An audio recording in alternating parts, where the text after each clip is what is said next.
Hey everybody, Big Mikey here. Another Deep Thoughts video, if you will, as my hair is just horribly messed up. Anyways, I wanted to get with you guys and talk about family, for the lack of another word. This weekend was...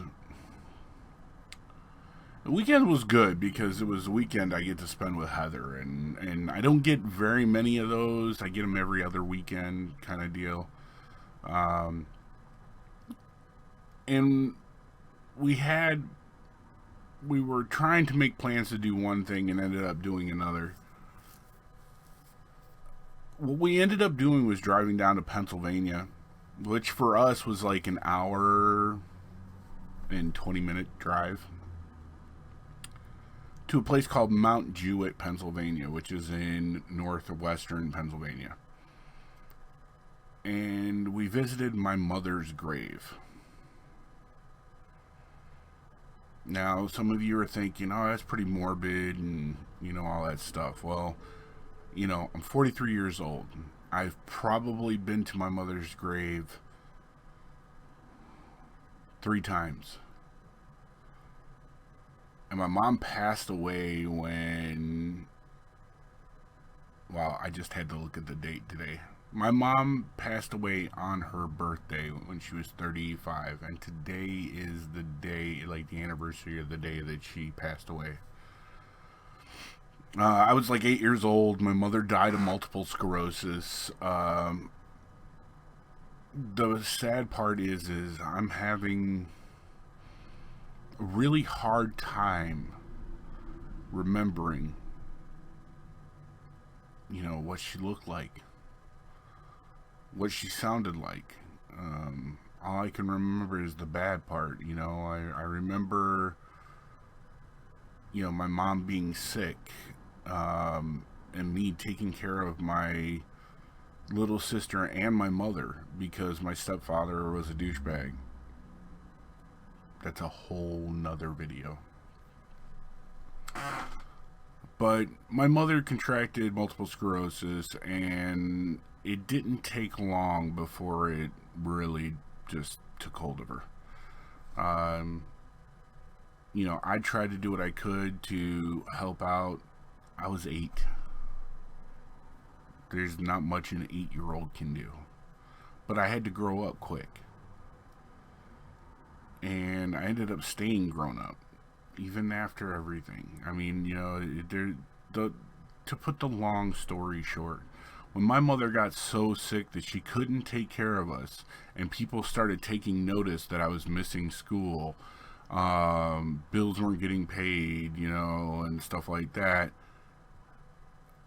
the state of North Carolina stepped in and saw what was going on and put my mother in a medical facility, and started out in the hospital, ended up in a nursing home.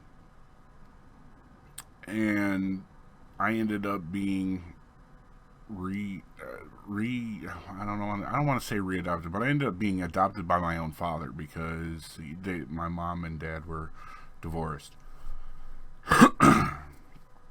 It's a tough story, and one of these days I'm gonna have to do a video from the beginning that I can remember. But honestly, I don't know a lot about my mom's side of the family.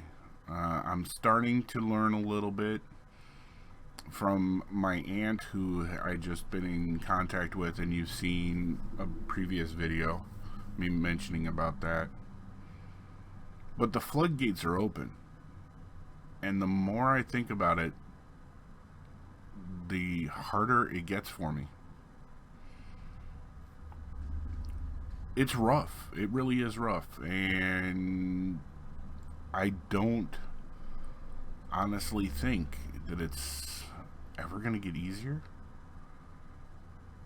One of the hardest things for me is that, well, if my mom didn't die, would I still be the guy I am today?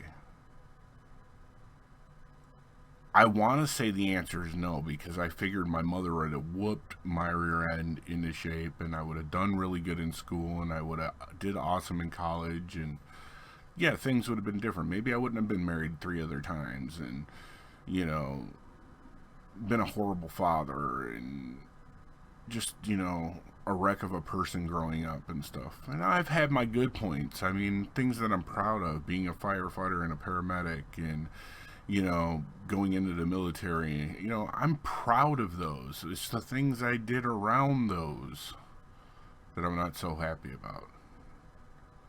And I've done a lot of bad things that I am not happy about. And I'm paying for, health-wise, some of my choices in life. And now I feel like I'm paying for the fact that I didn't get to know my mother that well. And I didn't get that motherly advice. And yes, I had a stepmom. I never was a fan of her, and she wasn't a fan of mine either. She felt that me and my sister, were taking away from her 2 boys. So it was a competition for her, and it just made life very difficult. And I'm starting to think that, wow, I have no family. And it's really starting to bother me. And I know I have Heather and her daughter, and we will get married one day. But who else? Most of her family don't like me. There's a couple of people in her family that are like, oh, they'll talk to me and they'll treat me like a normal human being. And honestly, that's cool. But I mean, who else? I didn't want to end this video on a sad note, because I was thinking on top of this earlier today. One thing I am proud of, and truly feel blessed about, is my online family. You guys definitely pick me up when I'm down, make me smile, make me want to do what I do every single day. And I appreciate it more than I can possibly put in words. And saying I love you guys, it seems cheesy, but I do. And I want you all to know that I'm always here. So if you have a problem and you want to talk, get a hold of me. Come into our team speak. Say, Mike, let's go down to a different channel, and talk, or whatever. Send me an email. Just DM me on Twitter, whatever. I'm there for you guys. Just like you're always there for me. So until next time, I will talk to you guys later. Big Mikey, DatMohawk.tv. Check out all the links. And please leave a comment. I really would like to see some comments on this video, whether I should continue to do more or not. But anyways, guys, I love you all. I'm out of here. Peace.